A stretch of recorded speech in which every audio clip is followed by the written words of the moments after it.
네, 여러분 어웨이케닝 워십 오신 모든 분들 주님의 이름으로 환영합니다.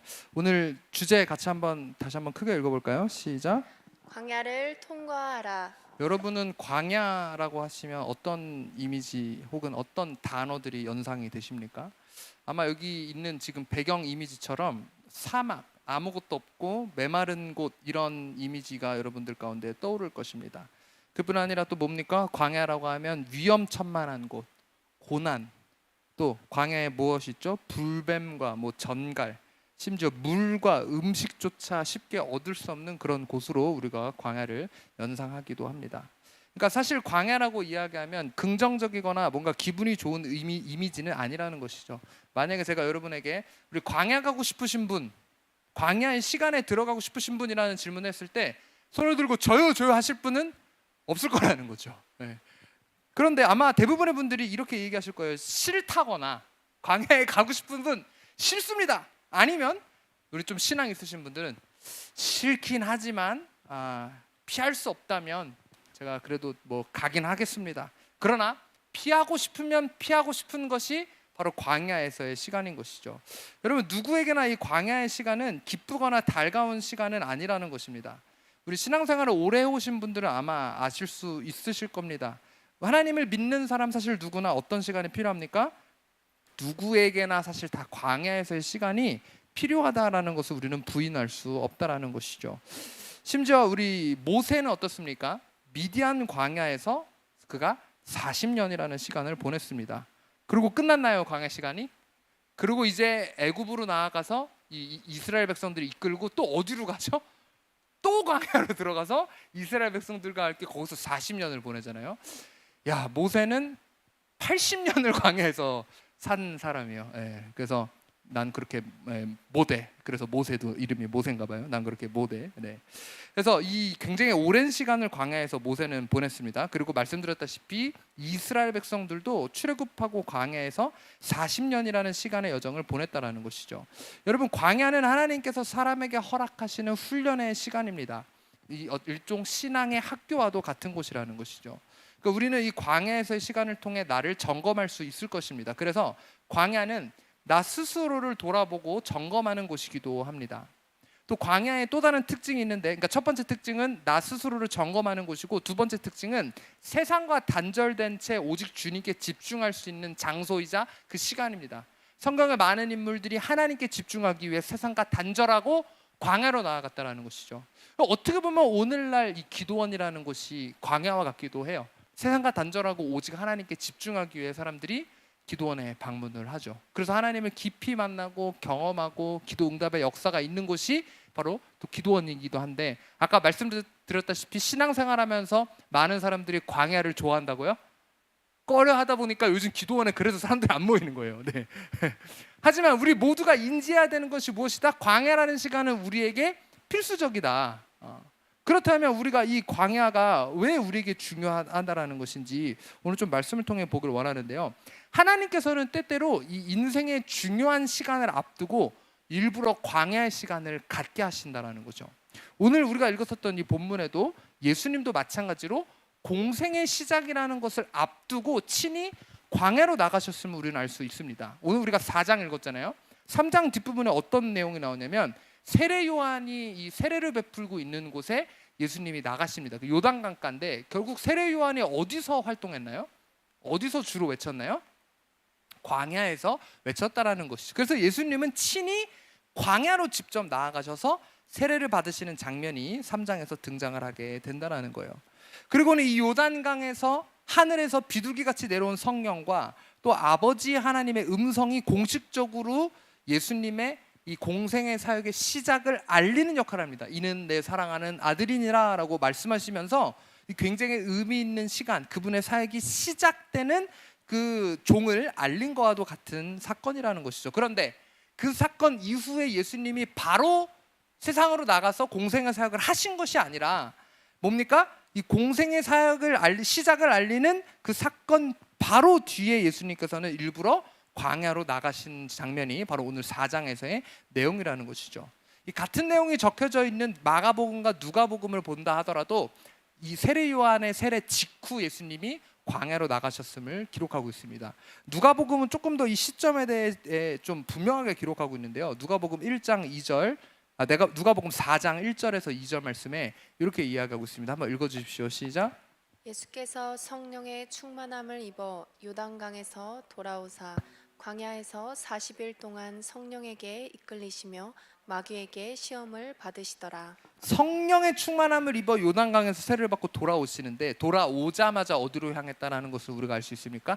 광야로 향했다라는 것을 우리는 알 수 있습니다. 잠깐 가신 것도 아니고 40일 동안 금식하시며 광야에서의 시간을 일부러 가지셨다라는 것이죠. 여러분, 이만큼 이 광야가 가진 이 영적인 상징성이 사실 우리의 생각보다 크다라는 것을 우리는 기억해야 합니다. 오늘 본문 1절로 돌아가서 4장 1절에 보게 되면요, 예수님이 이 광야로 나가신 이유에 대해 분명히 기록하고 있어요. 예수님이 왜 광야로 나갔다고 여기서 이야기하고 있습니까? 누구에게? 마귀에게 시험을 받으러 광야로 나아갔다라고 기록을 하고 있습니다. 왜 예수님은 갑자기 친히 이 마귀에게 시험을 받기 위해 광야로 나아가셨을까요? 우선 이 시험이라는 단어의 원 헬라어 뜻을 우리가 좀 생각을 해봐야 하는데요. 이 헬라어는 페이라조라는 이 단어입니다. 이 페이라조라는 단어의 이 사전적인 의미를 보게 되면 사실 이 사전에서 나오는 1번 뜻이 어떤 것을 증명하다라는 의미가 있어요. 그리고 이제 2번 뜻에 유혹하다라는 뜻이 있는데, 사실 대부분 이 페이라조라는 단어를 유혹하다로 해석을 하고 성경에서 많은 경우에 이 2번 뜻인 유혹하다로, 그러니까 영어로는 tempt입니다. temptation의 그 tempt, 그걸로 사용이 된 것은 맞습니다만 모든 이 단어, 이 페이라조가 다 유혹하다라는 단어로 사용되지는 않았어요. 아까 1번 뜻인 어떤 것을 증명하다라는 단어, 그 뜻으로도 사용이 됐다라는 것이죠. 만약에 아까 4장 1절에서 예수님이 마귀에게 유혹받으러 가신 게 아니잖아요, 그렇죠? 예. 예수님이, 우리가 이 페이라조라는 단어의 1번 뜻을 생각하고 이 1절을 보게 되면 예수님은 무엇인가를 증명하기 위해, 마귀를 통해서 어떤 것을 증명하기 위해 친히 광야로 나갔음을 우리는 알 수 있다라는 것입니다. 이 페이라조라는 단어에 이 증명하다라는 의미로 사용된 대표적인 다른 구절이 바로 고린도후서 13장 5절이에요. 너무나도 잘 아시는 구절인데, 너희는 믿음 안에 있는가? 너희 자신을 시험하고 너희 자신을 확증하라. 예수 그리스도께서 너희 안에 계신 줄을 너희가 스스로 알지 못하느냐? 그렇지 않으면 너희는 버림받은 자니라 라고 사도 바울이 고린도 교회에 이 서신서를 보내면서 너희 믿음 안에 있는가 스스로 자신을 시험하라라는 건 유혹하라는 게 아니죠. 자신을 증명하라는 거예요. 정말 믿음 안에 거하고 있는지, 고린도 전서를 받아든 그들의 삶이 바뀌었는지 증명해보라고 바울이 권면하고 있다라는 것이죠. 그래서 여러분, 우리 학생들 같은 경우는 어떻습니까? 학교에서 현진이 뭐해요? 시험 보잖아요. 시험을 왜 보죠? 네? 내 실력을 증명하기 위해서, 그동안 내가 배운 것을 잘 배웠는지, 내가 그것을 잘 공부했는지, 그것을 증명하는 게 바로 이 학생들이 시험에서 보는 그 의의입니다. 그 의미입니다. 그러니까 자신이 여태껏 공부한 것을 증명하는 시간이라는 것이죠. 그래서 예수님은 본격적인 이 공생의 시작을 앞두고 이 마귀의 시험을 통하여서 자신이 진정으로 이 땅을 구원하러 온 메시아이자 또 이 공생에 시작할 준비가 되었다라는 점을 증명하러 하셨다라는 것을 우리는 알 수 있습니다. 여러분, 때로는 우리도 인생에서 여러 시험을 맞닥뜨리게 됩니다. 우리에게 시험이 닥쳐오곤 합니다. 그런데 이 모든 시험을 마귀가 주는 유혹으로 여기기보다 이 시험을 통해서 내가 얼마만큼 준비되었는지, 또 내가 그리스도께 속한 자로서 하나님의 뜻을 따라 살고 있다라는 것을 증명할 수 있는 것이 바로 시험이라는 것이죠. 여러분, 준비가 안 된 상태로 내 삶에 하나님의 뜻이 이루어질 수 있습니까? 준비가 안 된 상태에서 막 서두르다 보면 넘어질 수밖에 없다라는 거예요. 뭔가 탈이 날 수밖에 없다라는 거예요. 우리가 이 준비 기간, 영적으로 하나님께서는 준비하는 시간을 거쳐서, 광야 시간을 거쳐서 증명한 뒤에 그분의 뜻을 이루신다라는 것을 예수님을 통해서도 우리에게 나타나셨다라는 것이죠. 그런데 이 예수님이 사실 광야에 마귀에게 시험 받으러 나가셨긴 했지만 그 40일이라는 모든 시간을 마귀에게 집중하신 것은 아니시죠. 왜냐하면 오늘 본문에서 다시 보면 그 광야로 나가셔서 2절에 보게 되면 40일 동안 뭘 하셨다고 이야기하고 있어요? 이 금식이라는 것의 의미가 무엇입니까? 우리는 왜 금식을 합니까? 기도원에 오는 사람들이 왜 금식합니까? 그러니까 내 육신의 필요와 내 육신의 어떤 소욕과 그 모든 것들을 하나님 앞에 내려놓고 하나님께 집중할 때 우리는 금식을 합니다. 음식의 금식도 그렇고요. 요즘 우리 청소년이나 청년들은 뭡니까? 미디어 금식. 그러니까 이 세상적인 것, 내 육신의 욕구를 내 배고픔조차 하나님 앞에 내려놓고 하나님께 집중하고자 할 때 우리는 금식을 한다는 것이죠. 근데 예수님 역시 이 광야에서의 시간 동안 하나님께 더욱더 집중하기 위해, 왜? 앞으로 이제 공생애가 시작될 때 예수님이 겪게 될 수많은 일들, 그리고 더 나아가서 예수님이 결국에는 짊어지실 그 십자가 사건을 앞두고서는 3년이라는 시간이 있지만 그 시간 동안 이 40일이라는 시간만큼은 오로지 다른 것도 안 하고 먹지도 않고 하나님께 집중하는 시간을 예수님은 보내셨다라는 것입니다. 그리고는 그 시간 직후에 금식하신 후에 이제 3절에 보게 되면은 시험하는 자, 즉 마귀가 여기서 등장하게 됩니다. 그러니까 여기서 이 고의적으로 이 마귀가 금식한 하나님과의 시간을 보낸 그 뒤에 등장했음을 우리는 이 성경을 통해 알 수 있다라는 것이죠. 여러분, 이것처럼 우리는 특별히 중요한 일을 앞두고 광야에서의 시간이 필요하다라는 것을 좀 기억했으면 좋겠습니다. 바꿔 이야기하면 여러분의 삶이 지금 광야에 있는 것 같으세요? 내 삶이 지금 뭔가 훈련의 과정 가운데 있는 것 같으세요?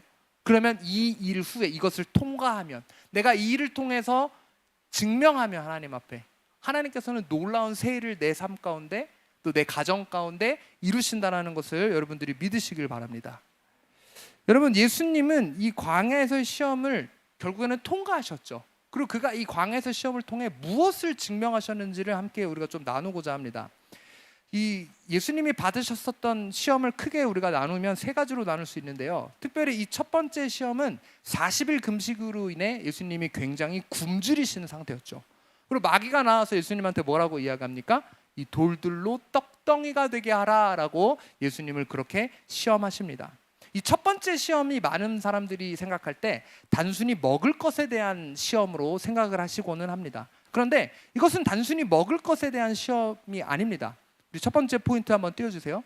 이 첫 번째 시험은요, 우리 한번 읽어볼까요? 시작. 삶의 우선순위. 삶의 우선순위에 대한 도전, 삶의 우선순위에 대한 시험이라는 것이죠. 예수님은 어떤 것을 삶의 우선순위로 삼았는지 이 시험을 통하여서 그것이 증명이 된다는 것이에요. 여러분, 많은 사람들의 삶의 우선순위가 사실 먹고 사는 겁니다. 어떻게 하면 내가 잘 먹고 살 수 있을까? 우리 예전에 우리 또 이 세월을 살아오신 우리 어른 세대는 뭡니까? 사실 예전에는 진짜 먹고 사기가 힘들었잖아요, 그렇죠? 한 끼 진짜 이 걱정하는 사람들이 많이 있었잖아요, 그때는. 물론 요즘도 그런 사람들이 있긴 하지만 이런 사람들이 더 사실 그때는 많았었잖아요. 이런 것처럼 많은 사람들의 우선순위가 내가 먹고 오늘 하루 먹고 사는 것, 그리고 더 나아가서 어떻게 하면 더 잘 먹고 살 수 있을까? 자녀가 있는 분들은 뭡니까? 내 자녀가 어떻게 하면 고생하지 않고 더 잘 먹고 편하게 살 수 있을까라는 그런 것을 삶의 우선순위로 두고 많은 사람들이 살아간다는 것이죠. 예수님은 지금 어떤 상황이라고 하셨죠? 40일이나 금식하신 상황입니다. 여러분, 40일이나 금식한 상황에서 사실 마귀가 나와서 떡이라는 단어를 내뱉었을 때 그 단어를 듣자마자 사실 군침이 돌았을 수도 있어요. 네, 그렇죠? 40일 굶주린 상태에서 떡이라는 단어를 듣자마자 머리에 무슨 생각이 났겠어요? 떡 생각이 나잖아요. 그것만으로도 굉장히 군침이 돌 수 있는 상황이에요. 그런데 예수님은 돌이 떡덩이가 되게 하라는 그 마귀의 시험에 넘어가지 않으셨다는 것이죠. 그리고는 그가 뭐라고 대답하십니까? 4절 한번 띄워주세요. 예수께서 대답하여 이르시되 기록되었을 때 사람이 떡으로만 살 것 아니요 하나님의 입으로부터 나오는 모든 말씀으로 살 것이라. 아멘. 여러분, 예수님께서는 우리의 배고픔이나 먹고 사는 것이 우선이 아니라요, 하나님의 말씀이 우선이라는 것을 선포하고 계신 거예요. 여러분, 사실 우리 모두가 살면서 매일 이 시험을 겪고 있습니다. 나의 배고픔, 육신의 필요가 먼저이냐 아니면 하나님의 말씀이 먼저이냐. 여러분, 오늘 하루를 시작하시면서 하나님의 말씀으로 시작하셨습니까? 많은 사람들이 밥 한 끼 굶으면 신경질적으로 변해요. 네. 안 그러신가요? 네. 막 손이 떨린다고 막 그러십니다. 그런데 며칠 말씀 안 읽고는 왜 이렇게 아무렇지 않아 하는지 모르겠어요. 밥을 계속 안 먹으면 영양이 점점 부족해지겠죠. 영양 실조에 걸릴 수도 있고 계속 제대로 안 먹게 되면. 그런데 내가 영적으로 하나님의 이 말씀을 먹지 않는 것도 마찬가지로 영적인 영양 실조에 걸려가고 있는 건데 아무 문제의식도 느끼지 못하는 사람들, 그 배고픔조차 느끼지 못하는 사람들이 오늘날 굉장히 많이 있다라는 것입니다.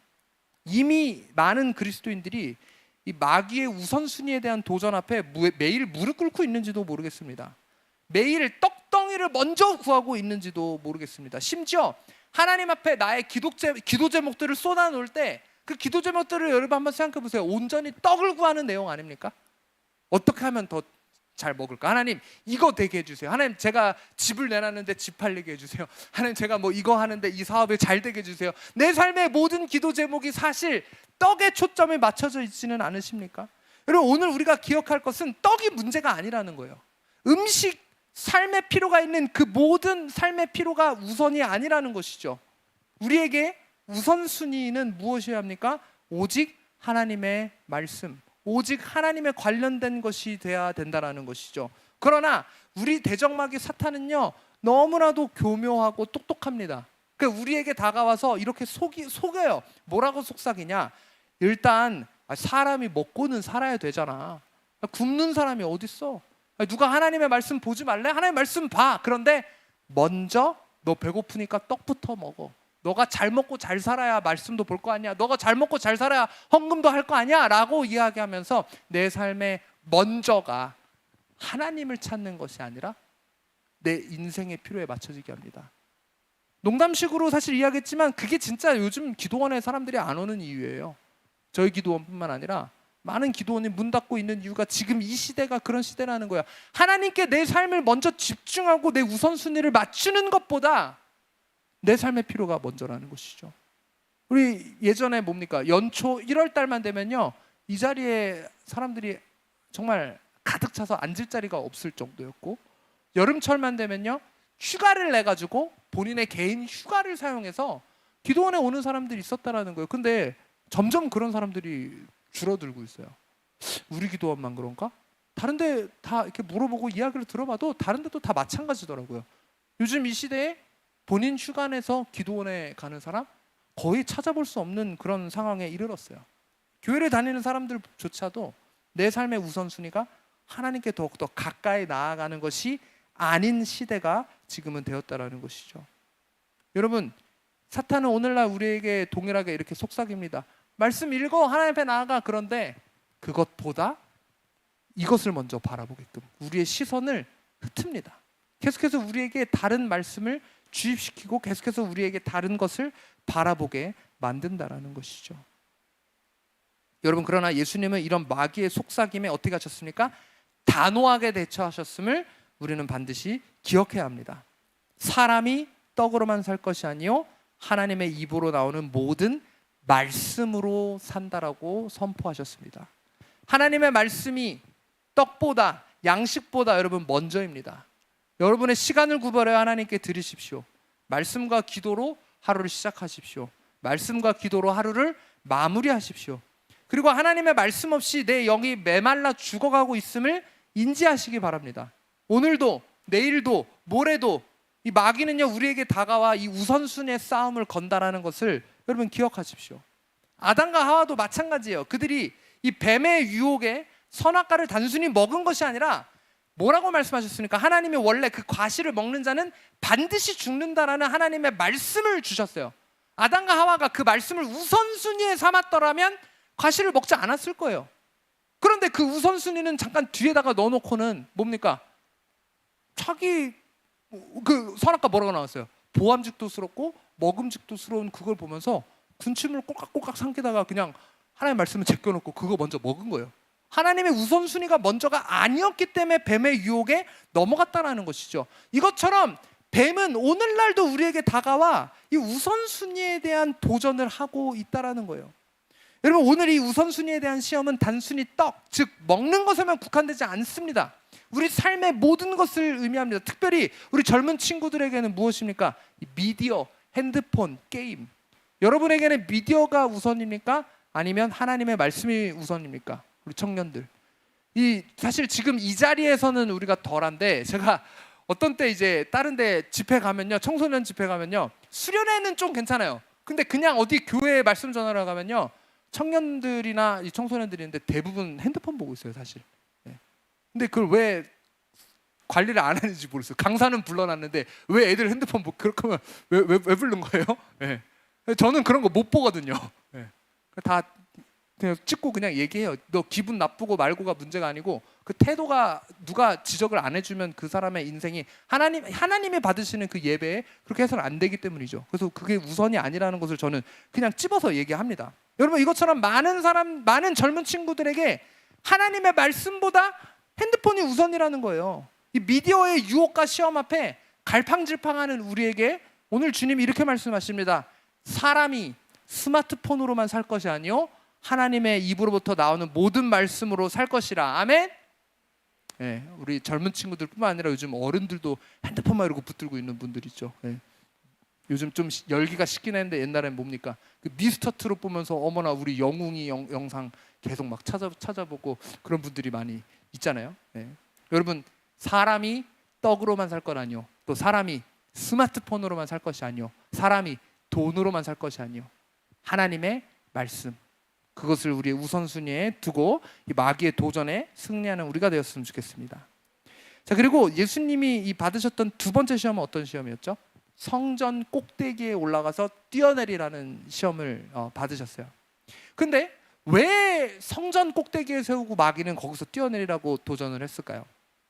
그러니까 이 성전에서 뛰어내리면 마귀가 뭐라고 이야기하냐면 그 천사가 나타나서 너를 붙들어 주지 않겠느냐라고 그렇게 이야기를 해요. 근데 여러분 한번 상상해 보십시오. 만약에 예수님이 진짜 이 성전 꼭대기에서 떨어지고 있는데 막 천사가 나타나가지고 공중부양하고 있었다고 한번 생각을 해보십시오. 그러면 예수님이 사실 사역할 때 호심탐탐 예수님을 방해하고 비난하고 심지어 죽이려고 했었던 게 누구죠? 네, 마귀의 영향을 받은 종교인들이잖아요.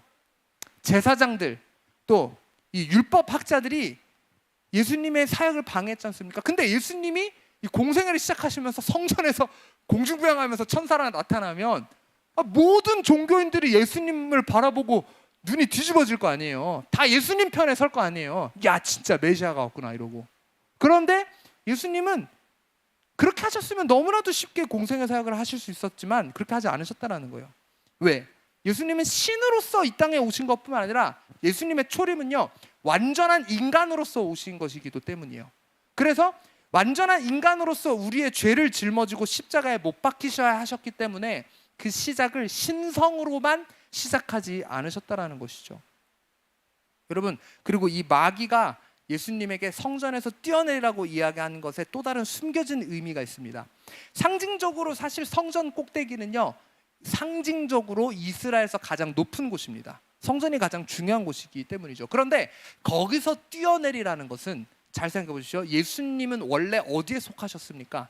가장 높은 보좌, 하늘에 속한 분입니다. 그런데 예수님이 어디에 오신 겁니까? 인간의 몸으로 가장 낮은 곳으로 오신 거예요.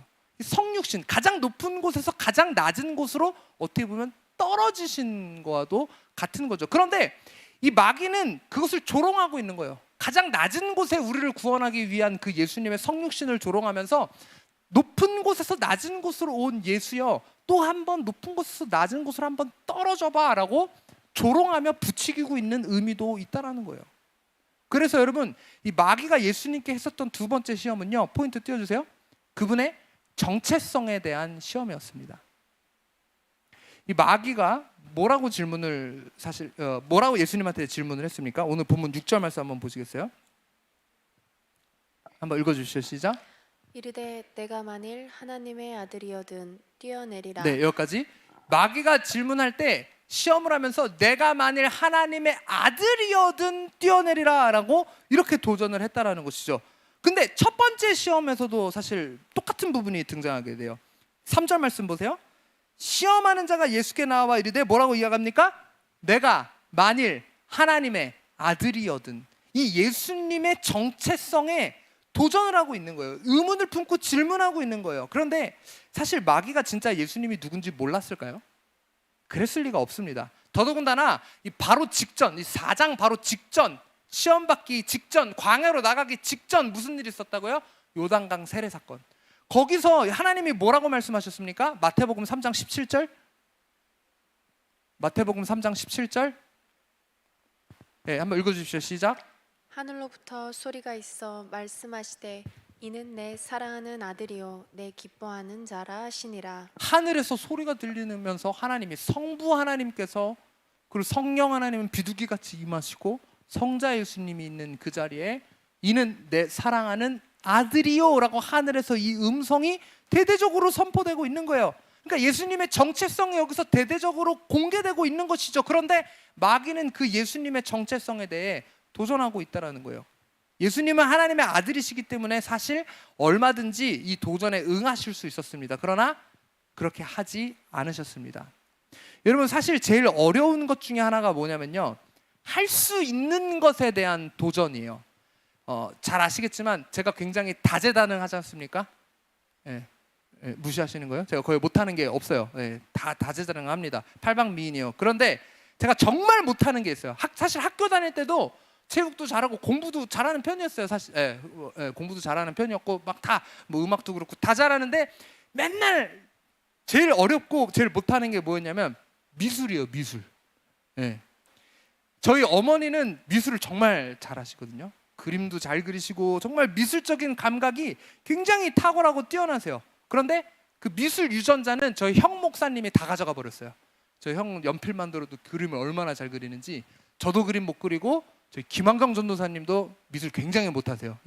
저희 두 남매가 미술은 굉장히 못하는데 누가 저한테 그림을 그려달라고 한다던가 아니면 이 미술에 대해서 막 이야기하면서 도전한다고 하면 그게 저한테 도전이 될까요? 전혀 도전이 안 되죠. 내가 못하는데 그게 어떻게 도전이 돼요? 내가 잘 알지도 못하고 잘 하지도 못하는 부분이기 때문에. 근데 만약 누군가가 저한테 와서 저를 처음 보는 분이 영어나 중국어에 대해서 막 아는 척하면서 저한테 할 줄 아냐고 이야기하면 제가 어떻겠어요? 굉장히 콧방귀를 뀌겠죠. 그리고 뭐 음악, 특히 이 현대 음악의 분야에 대해서 저를 의심하고 도전한다면 사실 제가 가만히 있기가 힘들 거예요. 제 전공이 이제 노력도 하고 있는데 이 부분에 대해서 이렇게 도전이 들어왔을 때 이걸 그냥 넘어가기가 되게 아무렇지 않게 넘기기가 굉장히 어렵더라고요. 여러분, 그런데 우리 예수님이 지금 어떠한 분이십니까? 불가능이 있으신 분이세요? 불가능이 없는 분이세요. 하나님의 아들이자 그분은 하나님과 동등됨이 있으신 분이죠. 이 성전 꼭대기에서 예수님이 막 공중부양하면서 천사들하고 날아오르는 게 예수님한테는 숟가락 드는 것보다 쉬운 일이었을 거예요. 그렇죠? 근데 더 나아가서 뭡니까? 첫 번째 시험인 돌을 떡으로 바꾸는 거, 그 예수님한테 누워서 떡 먹기였을 거예요. 사실 굉장히 쉬운 일이었을 거라는 것이죠. 그런데 예수님이 할 수 있는 것, 게다가 진짜 잘하고 쉽게 할 수 있는 것, 눈 하나 깜빡하면 할 수 있는 그 도전에 응하지 않으셨다는 거예요. 예수님의 능력을 사용하지 않으셨다는 거예요. 마귀가 뭐라고 씨부리고 막 도전해도 예수님은 꿈쩍도 않으셨다는 거예요.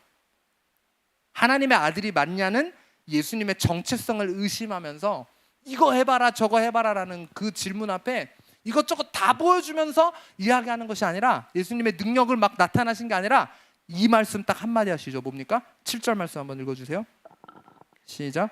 예수께서 이르시되 또 기록되었을 때 주 너의 하나님을 시험하지 말라 하였느니라 하시니. 여러분, 여기서의 이 시험이라는 단어는 우리가 아까 1절에서 봤었던 그 헬라어 단어 있죠. 페이라조.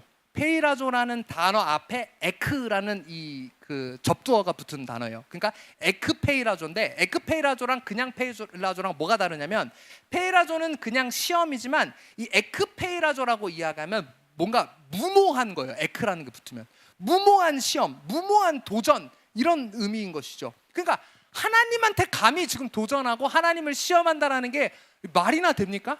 얼마나 무모한 거예요. 그래서 그것을 여기서 지금 나타내고 있는 거예요. 예수님이 말씀하고 계신 거예요. 하나님을 향한 무모한 도발, 하나님을 향한 무모한 시험을 멈추라고 예수님은 말씀하고 계신 겁니다. 여러분, 한번 잘 생각해 보세요. 사탄이 예수님한테 나와서 뭐라고 질문했죠? 하나님의 아들이 맞냐고 그 정체성에 의심을 표했죠. 그것에 대해서 도전했죠. 근데 예수님이 다시 한번 말씀드리지만 왜 자기가 하나님의 아들인지 어떻게 성육신했는지, 또 공생애를 어떻게 살 건지 마귀한테, 야, 너 나 세례 받을 때 거기 없었니? 너 귀가 먹었니? 하늘에서 뭐라 그랬어? 이러면서 일일이 설명하지 않고 당신이 하나님의 아들이냐는 그 정체성의 의심 앞에 예수님이 지금 뭐라고 말씀하셨다? 하나님을 시험하지 말라. 여러분 이해가 가세요? 이게 무슨 말인지? 그러니까 예수님은 이렇게 말씀하시면서 마귀한테 자신의 정체성을 드러내는 거예요. 내가 하나님의 아들일 뿐만 아니라, 마귀가 지금 누굴 시험하고 있는 거예요? 원래는 예수님을 시험하면서 예수님의 정체성에 대해 이야기하고 있는데, 예수님의 대답이 하나님을 시험하지 말라는 거면 예수님이 곧 누구라는 거예요? 하나님이라는 걸 지금 마귀한테 알려주고 있는 거잖아요. 야, 까불지 마. 네가 지금 도전하는 대상이 누군지 아냐? 내가 하나님이야. 내가 아버지와 동등됨을 갖고 있는 그런 존재야 라고 예수님이 선포하며 말씀하고 계셨다는 것이죠. 성전에서 뛰어내리면서 자신의 정체성을 증명한 게 아니라 예수님께서는 본질적으로 자신이 누구이신지 드러내며 그 정체성을 뒤흔들려는 도발 앞에 하나님의 말씀으로 응답하셨다는 겁니다. 우리도 마찬가지입니다. 우리도 그리스도 안에, 하나님 안에, 또 말씀 안에 확고히 흔들리지 않는 정체성을 갖고 있어야 합니다. 그런데 사탄은요, 우리에게 나아가서 또 그 정체성을 흔들려고 해요. 의심하게 만들려고 해요. 여러분, 뱀이 하와를 유혹할 때도 마찬가지예요. 이 정체성에 대한 부분이 있었던 거 여러분 아십니까? 뱀이 선악과를 먹으라고 하면서 하와한테 뭐라고 이야기했습니까? 네가 이 선악과를 먹으면 눈이 밝아져 뭐와 같이 되리라? 하나님과 같이 되리라. 근데 여러분 잘 생각해 보세요. 우리 사람하고 동물하고 다른 점이 뭡니까? 고양이하고 개하고 우리 사람하고 다른 점이 뭐예요? 우리는 창조할 때 하나님이 뭘로 창조하셨죠? 하나님의 형상으로 창조하셨잖아요. 우리 동물에는 하나님의 형상이 없습니다. 사람에게만 하나님의 형상을 넣어주셨죠. 하나님의 형상으로 우리가 창조받았다는 건 뭐예요? 우리는 이미 하나님과 같음이 우리 가운데 주셨다는 거예요. 하나님의 닮음을 우리 가운데 이미 넣어주셨다는 거예요. 그러니까 하와가 바보 같은 게 뭐냐면, 자기가 이미 하나님의 형상으로 창조받아서 하나님과 같음이 자기한테 있는데, 야, 너 이거 먹으면 하나님과 같이 될 수 있어. 원래 올바른 정체성을 가졌으면 뭔 소리 하는 거야? 나 이미 하나님의 형상으로 창조하셨는데 너 뭐라는 거야? 이러고 무시하면 되거든요. 근데 항상 마귀가 속삭일 때 뭔가 있는 듯이 이렇게 이야기하잖아요. 하나님의 형상대로 내가 없나? 내가 하나님과 같음이 뭔가 없나? 라는 정체성이 흔들리기 시작하니까 뱀의 게임에 넘어가서 결국 선악과를 먹게 됐다는 것이죠. 여러분, 마귀는 우리에게 동일하게 도전하면서 우리의 정체성을 의심하게 만들어요. 너 정말 하나님의 자녀야? 너가 정말 하나님께 사랑받는 존재야? 너 근데 왜 광야에 있어? 네 인생에는 왜 되는 게 없어? 왜 여전히 너는 기도응답이 없고 왜 여전히 너는 그런 시험 가운데 있어? 하나님이 널 그냥 거기에 버려둔 거 아니야? 하나님은 지금 뭐 하시는 거야? 왜 아무 응답도 하지 않으셔? 한번 증명해봐. 네가 진짜 하나님의 자녀라는 것을. 네가 진짜 하나님 앞에 사랑받는 존재라는 것. 너 하나님한테 사랑받지 않는 존재일 수 있어. 너 과거에 이런 죄 졌잖아. 너 이런 사람이잖아. 너 불순종했잖아 라고 이야기하면서 우리에게 도전한다는 거예요. 우리의 정체성을 흔들려고 한다는 거예요. 혹은 심지어 더 나아가서 뭡니까? 야, 너가 하나님의 자녀야? 한번 증명해봐. 청년들한테 뭐라고 이야기합니까? 야, 너 하나님의 자녀야? 술자리 한번 가봐. 친구들이랑 클럽 한번 가봐. 거기 가서 증명해봐. 돈 앞에서 증명해봐. 이런 무모한 도전을 하면서 본질을 잃고 우리가 사탄의 계략에 넘어가게. 결국 이것은 어떤 시험입니까? 이것은 유혹인 것이죠. 야, 너 가서 증명해봐 라고 이야기하면서 우리를 뒤흔들려고 하고, 결국 거기서 죄에 넘어지면 뭡니까? 거봐, 너 죄에서 넘어지면서 네가 무슨 하나님의 자녀야 라고 우리의 정체성을 무너뜨리게 하려는 것이 마귀의 계략이라는 것이죠. 여러분, 그런데 마귀가 뭐라고 씹으려도요, 우리는 하나님의 자녀입니다. 마귀가 뭐라고 씹으려도요, 우리는 하나님께 사랑받는 자입니다. 그분이 죽기까지 우리를 사랑해 주신다는 것을 우리가 반드시 기억해야 합니다. 마귀의 도발에 넘어가지 마십시오. 누가 뭐라 해도 내가 누구인지 확고한 그 정체성. 여러분 한번 따라해 주십시오. 나는 하나님의 자녀입니다. 나는 하나님께 사랑받는 자입니다. 여러분, 이것을 확고하게 갖고 절대 흔들리지 마십시오. 그리고 그분의 말씀과 그 약속으로 이 정체성에 대한 시험을 여러분들이 통과하시기 바랍니다.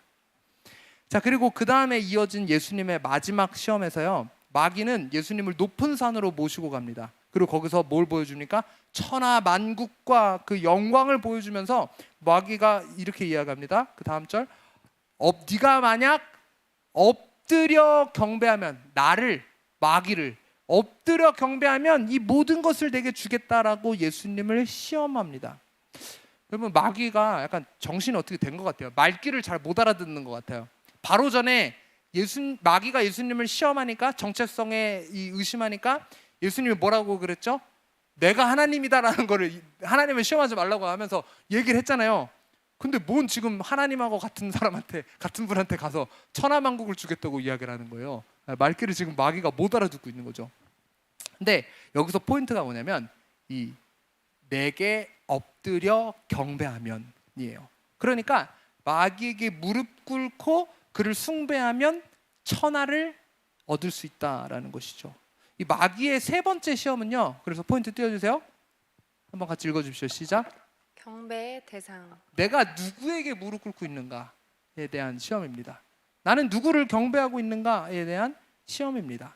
여러분, 많은 사람들이 이 마귀의 시험 앞에서 자신을 증명하지 못하고 무릎 꿇는 사람들이 굉장히 많습니다. 당장 눈앞에 욕심에 눈이 멀어요.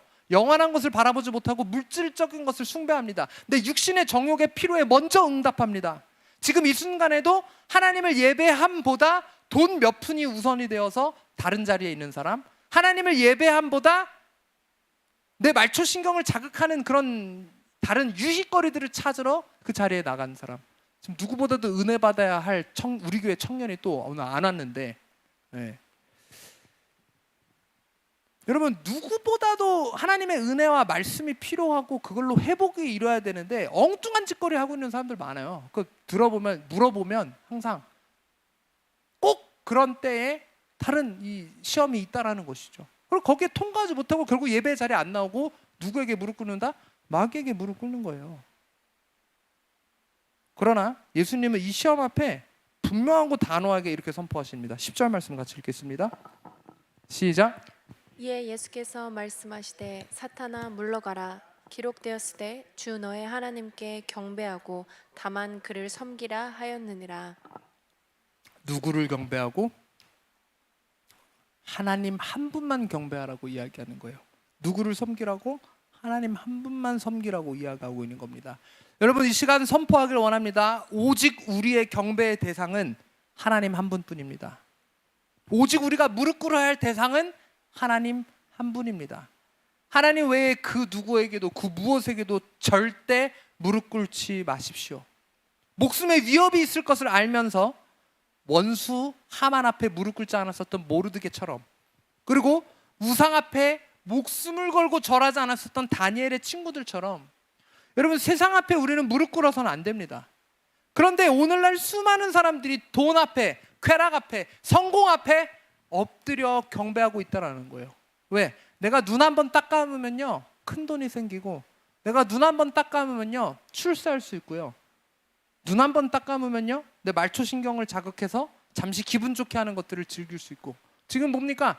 눈 한번 딱 감고 거짓말 해가지고 막 나라를 뒤흔드는 세력들 있잖아요. 양심을 팔아먹고. 눈 한번 딱 감으면 출세가 보장되기 때문에. 여러분은 누구 앞에 무릎 꿇겠습니까? 이 자리에 있는 모두가 오직 하나님 한 분만 경배하고 하나님만 섬기는 자들이 되기를 주님의 이름으로 축원합니다. 세상과 하나님과 양다리를 걸치면서 오늘도 내일도 나를 시험하는 그 마귀의 유혹 앞에 넘어가서 무릎 꿇는 것이 아니라, 나는 오직 하나님만 섬기는 그분의 종임을 기억하고 오직 하나님께만 무릎 꿇는 것, 그것이 우리의 삶이 되기를 원합니다. 우리 예배팀 앞으로 나와주시겠습니까?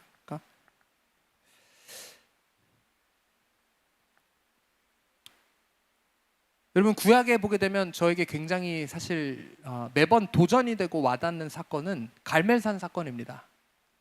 갈멜산에서 이 바알을 섬기는 그 선지자들과 이 하나님을 섬기는 엘리야와 도전을 하죠. 그런데 그 도전 앞에 엘리야는 전혀 웅크러들지 않았다라는 거예요. 그 도전 앞에 전혀 무서워하지 않았다라는 거예요. 그리고는 뭡니까? 하나님의 불이 떨어져서 정말 너무나도 극적인 승리, 너무나도 멋있는 승리를 엘리야가 거두지 않습니까? 그런데 여러분, 그 승리의 자리에서 엘리야가 한 이 말이 저는 굉장히 제 가슴에 매번 와닿습니다. 열왕기상 18장 21절 말씀입니다. 한번 같이 읽겠습니다. 시작. 엘리야가 모든 백성에게 가까이 나아가 이르되 너희가 어느 때까지 둘 사이에서 머뭇머뭇하려느냐. 여호와가 만일 하나님이면 그를 따르고 바알이 만일 하나님이면 그를 따를지니라 하니 백성이 말 한마디도 대답하지 아니하는지라. 아멘. 엘리야가 모든 백성에게 나와서 뭐라고 질문합니까? 너희가 어느 때까지 둘 사이에서 머뭇머뭇하려느냐. 이스라엘이 어땠습니까? 하나님이 강한 것 같으면 하나님 앞에 회개하면 돌아왔다가 금세 또 이방으로 나아가서 그 앞에 무릎 꿇는, 이방신이 뭔가 있어 보이니까, 바알이 뭔가 있어 보니까, 아세라가 뭔가 있어 보이니까 아세라를 섬기는 그 이세벨의 유혹 앞에, 그 아하방의 유혹 앞에 이리 휘청하고 저리 휘청하고 있는 그 이스라엘에게 엘리야가 선포합니다. 너희가 어느 때까지 둘 사이에 머뭇머뭇하려느냐. 오늘 이 동일한 질문이 우리에게 선포됨을 우리가 좀 기억하기를 원합니다. 여러분은 언제까지 머뭇머뭇하시겠습니까? 세상과 하나님 앞에서, 나의 불신앙과 참신앙 앞에서 어느 때까지 머뭇머뭇하려 하십니까?